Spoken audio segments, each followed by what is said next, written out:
So we'll see about how the counseling was happening before the notification in July and what has changed after the notification and why are doctors against it. So if you see here, the counseling before, how it happens is that generally if you take a medical college, 50% of the quota is for all India seats and 50% quota is for the state students who are residing in that state of college. So in the all India quota, if you see here, the SC category, they have 15% reservations. The SC, ST, they have 7.5, and the PWD disability 3% seats. So this reservation is only for the all India quota, that is 50% of the NEET PG seats in a medical college. So these category candidates will get this reservation in state as well as central medical institutes. So if you take a medical college, the medical college, most of the medical colleges are state medical institute and few are central medical institute. So these reservations is usually for both state and central medical institutes that come under the 50% all India quota. And even before, there was a reservation for OBC non-creamy layer, that is 27%, and EWS 10%, but these reservations were only for central medical institutes that come under 50% all India quota. This central medical institutes like, for example, Safdarjung University, Aligarh University, Delhi, those kind of things. So I will give you an example for your better understanding. So if you take a medical college, for example, Madras Medical College at Chennai, Tamil Nadu, in that college, 50% of the seats are for all India quota. That means people from other states who want to do their PG at Madras Medical University can come through this all India quota. But people who are already in Tamil Nadu, they can approach that college with this state quota itself. Now, for example, a student from Delhi wants to do in the Madras Medical College, then he will have to come through this 50% all India quota. And if you see for the Madras Medical College, in this 50% all India quota, the reservation is for SC, ST, and PWD because it is coming under State Medical Institute and it is not a central medical institute. So the OBC and EWS category won't get any reservations for that college.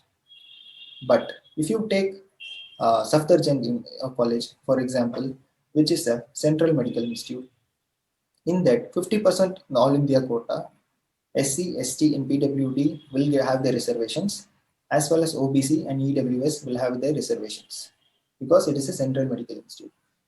So this is how the process was before the July release of the new guidelines.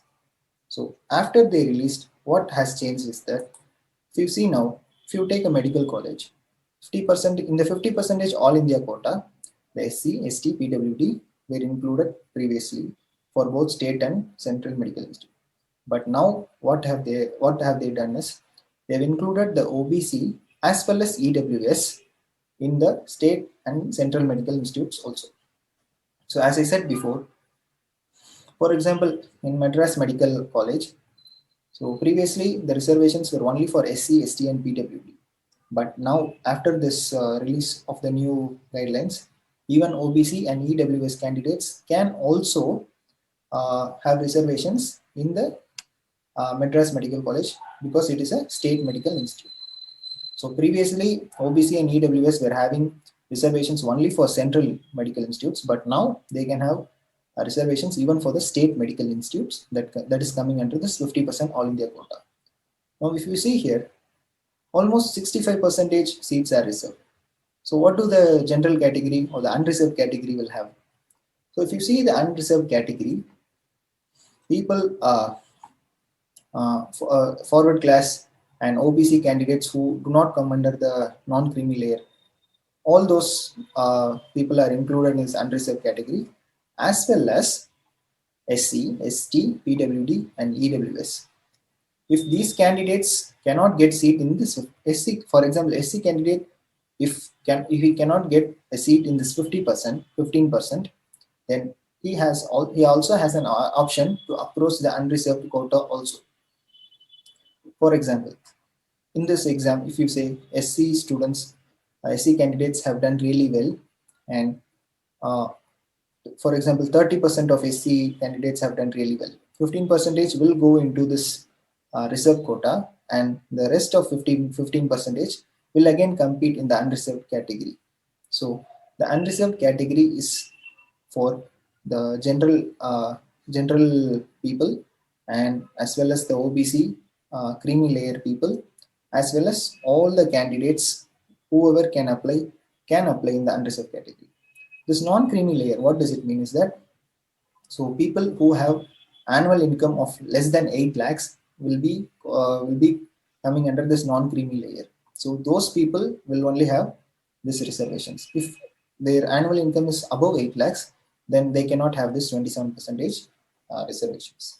So now, because of these many reservations, the general category students are their seats have been really the chances of getting a seat has been really reduced, because if you see here, uh, some of the candidates can get a rank of 15,000 and 20,000 and get a seat easily, but a general category student getting a rank of 4,000 or 3,000 and he will struggle to get a seat.